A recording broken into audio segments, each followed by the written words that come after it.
अस्सलाम वालेकुम everyone. I hope you all are fine and fresh by the grace of almighty Allah. तो आज की इस वीडियो में हम एलसीएम और एचसीएफ एक साथ फाइंड आउट करना सीखेंगे 28, 35 एंड 63 का बाय प्राइम फैक्टराइजेशन मेथड।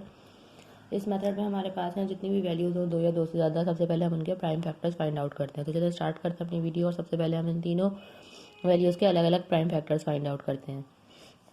इस वक्त हमारे पास हैं तीन वैल्यूज़ हैं, जिनमें जो हमारे पास फर्स्ट वैल्यू है वो है 28। तो सबसे पहले हमें 28 के प्राइम फैक्टर्स फाइंड आउट करने हैं। उसके बाद हमारे पास सेकंड वैल्यू है यहाँ 35, उसके हमें प्राइम फैक्टर्स फाइंड आउट करने हैं। और लास्ट वैल्यू है हमारे पास 63। अब प्राइम फैक्टर किस तरह फाइंड आउट करते हैं उसका मैं आपको रूल बता दूं कि जब भी हम किसी वैल्यू के प्राइम फैक्टर्स फाइंड आउट कर रहे होते हैं तो उसे हमें प्राइम नंबर से ही डिवाइड करना होता है। प्राइम नंबर्स कौन से नंबर्स होते हैं? वो नंबर जो सिर्फ और सिर्फ दो ही टेबल्स में आते हैं, एक अपने और दूसरे वन के, वो कहलाते हैं प्राइम नंबर्स। जैसे कि 2, 3, 5, 7 और ये इसी तरह कंटिन्यू रहते हैं। ये तमाम वो नंबर्स हैं जो सिर्फ और सिर्फ अपने और टू के टेबल, अपने और वन के टेबल में आते हैं, इसके अलावा किसी तीसरे टेबल में नहीं आते।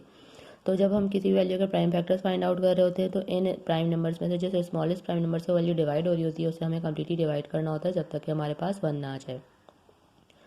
सबसे स्मॉलेस्ट प्राइम नंबर 2 है और 2 का डिविजिबिलिटी रूल है कि अगर किसी वैल्यू के लास्ट में इवन नंबर या फिर जीरो तो वैल्यू 2 से कम्प्लीटली डिवाइड हो सकती है। यहाँ हमें फर्स्ट वैल्यू 2 से डिवाइड होती हुई नजर आ रही है तो इसे हम 2 से डिवाइड करना स्टार्ट करेंगे। 2 के टेबल में 2 बिल्कुल आता है 1 पे और 8 भी बिल्कुल आता है 4 पे। ये बन चुका है 14। अभी भी वैल्यू 2 से डिवाइड होगी, जब तक ये वैल्यू 2 से डिवाइड होगी इसे हम 2 से ही डिवाइड करेंगे। 2 के टेबल में 14 आता है 7 पे।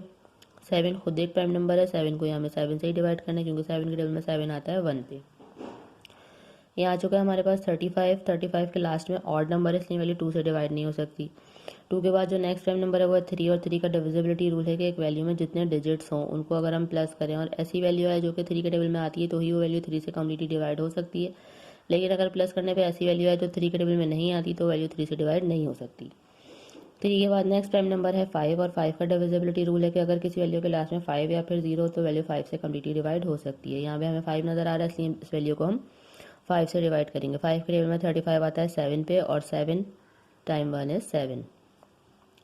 6 प्लस 3 करेंगे, 2 से तो डिवाइड नहीं हो सकता क्योंकि लास्ट में ऑड नंबर है। 3 से चेक करेंगे इसकी डिविजिबिलिटी।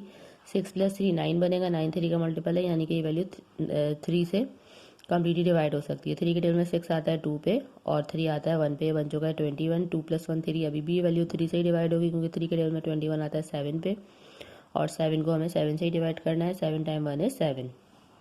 तीनों के हम प्राइम फैक्टर्स फाइंड आउट कर चुके हैं। अब इन तीनों के प्राइम फैक्टर्स को हमें 1 बाय 1 इस तरह लिख रहे हैं। सबसे पहले हम 28 के प्राइम फैक्टर्स लिखेंगे जो कि हमारे पास आए हैं 2 मल्टीप्लाई बाय 2 मल्टीप्लाई बाय 7। उसके बाद 35 के प्राइम फैक्टर्स आए हैं हमारे पास 5 मल्टीप्लाई बाय 7।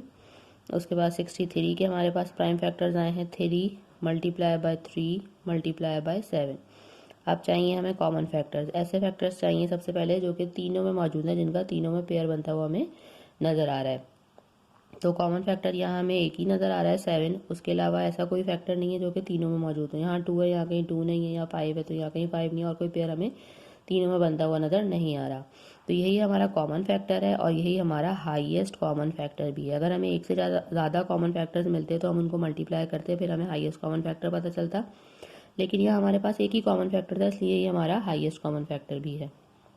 अब फाइंड आउट करेंगे हम इसका एलसीएम। एलसीएम के लिए सबसे पहले तो हम लिखेंगे हाईएस्ट कॉमन फैक्टर जो कि हमारे पास आ चुका है 7। उसके अलावा हम देखेंगे कि ऐसे कौन से हमारे पास यहाँ प्राइम नंबर्स हमें नज़र आ रहे हैं जो कि जिनका दो में भी पेयर बनेगा तो हम पेयर बना सकते हैं, लेकिन यहाँ हमें कहीं दो में भी पेयर बनता हुआ नज़र नहीं आ रहा, किसी का भी कोई पेयर नहीं बन रहा। ठीक है, तो हम क्या करेंगे, सारे रिमेनिंग फैक्टर जो सब रह गए जिनका कोई पेयर नहीं बन रहा उन सबको हमने यहाँ एक साथ कॉपी कर लेना और एक साथ सबको मल्टीप्लाई कर लेना है। यहाँ पे 2 2 है, यहाँ एक 5 है और लास्ट में 2 3 है। यहाँ पे इन सबको अभी हम कर लेना मल्टीप्लाई तो हमें पता चल जाएगा इन तीनों वैल्यूज़ का लीस्ट कॉमन मल्टीपल। तो चलिए इनको मल्टीप्लाई करते हैं। 7 टाइम 2 इज़ 14, 14 टाइम 2 इज़ 28।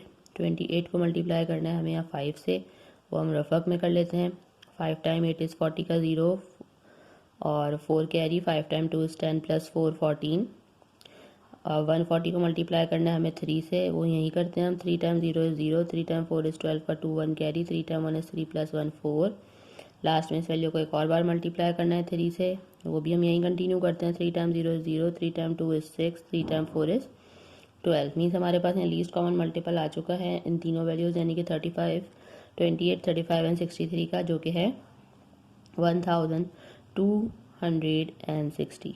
देखा आपने कितनी जल्दी से बाय प्राइम फैक्टराइजेशन मेथड को फॉलो करते हुए हमने एचसीएफ और एलसीएम फाइंड आउट करना सीख लिया है। आई होप कि वीडियो आपको अच्छे से समझ आई है। अगर ये वीडियो आपको पसंद आई तो इसे लाइक और शेयर जरूर करें और मेरे चैनल को भी सब्सक्राइब करें। इंशाल्लाह बहुत जल्द मिलती हूँ आप सभी नेक्स्ट वीडियो में। अपना बहुत ख्याल रखिएगा। अल्लाह हाफिज़।